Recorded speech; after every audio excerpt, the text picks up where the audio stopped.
Apple കമ്പനിയുടെ ഫൗണ്ടറായിട്ടുള്ള Steve jobs പറഞ്ഞ ഒരു കാര്യമുണ്ട്, സ്റ്റേ ഫൂളിഷ് സ്റ്റേ ഹംഗ്രി. അപ്പൊ ഇന്ന് നമ്മൾ സംസാരിക്കാൻ പോകുന്നത് ഫസ്റ്റ് ഹോം ബയേഴ്സിന് സംഭവിക്കാൻ സാധ്യതയുള്ള 4 മിസ്റ്റേക്കുകളാണ്.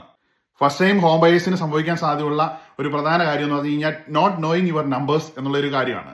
നമുക്ക് നമ്മുടെ ഒരു ഇൻകം വെച്ചിട്ടുള്ള ഒരു കാൽക്കുലേഷൻ ആണ് എപ്പോഴും നടത്തേണ്ടത്. ബാങ്കിന്റെ ഒരു ലക്ഷ്യം എന്ന് പറഞ്ഞാൽ നമുക്ക് മാക്സിമം ലോൺ തന്ന് നമ്മുടെ മോർഗേജ് അടപ്പിക്കുക എന്നുള്ളതാണ്. അതുകൊണ്ട് നമുക്ക് അഫോർഡ് ചെയ്യാൻ പറ്റുന്ന ഒരു ഫിഗറിലെത്തി ആ ഒരു ബഡ്ജറ്റിൽ മുമ്പോട്ട് പോകാൻ ഒരു ഫസ്റ്റ് ടൈം ഹോം ബയർ എന്ന നിലയിൽ എപ്പോഴും നമ്മൾ ശ്രദ്ധിക്കണം.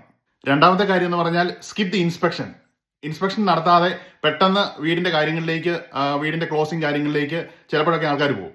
അപ്പൊ അതുകൊണ്ട് അതൊരു വലിയ സ്റ്റെപ്പാണ്. ഇൻസ്പെക്ഷൻ നടത്തുക, എല്ലാ കാര്യങ്ങളും മേക്ക് ഷുവർ ചെയ്യുക.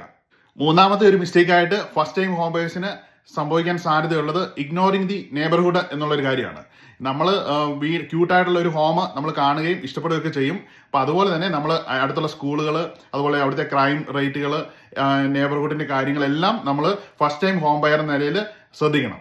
നാലാമത്തെ ഒരു കാര്യം എന്ന് പറഞ്ഞാൽ ബൈങ് വിത്ത് ഇമോഷൻ.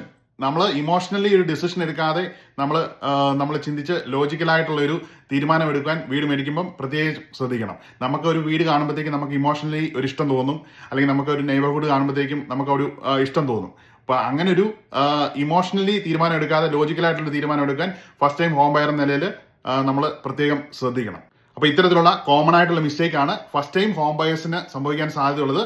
അപ്പോൾ don't buy with emotion, don't buy blind, buy smart. Have a great day.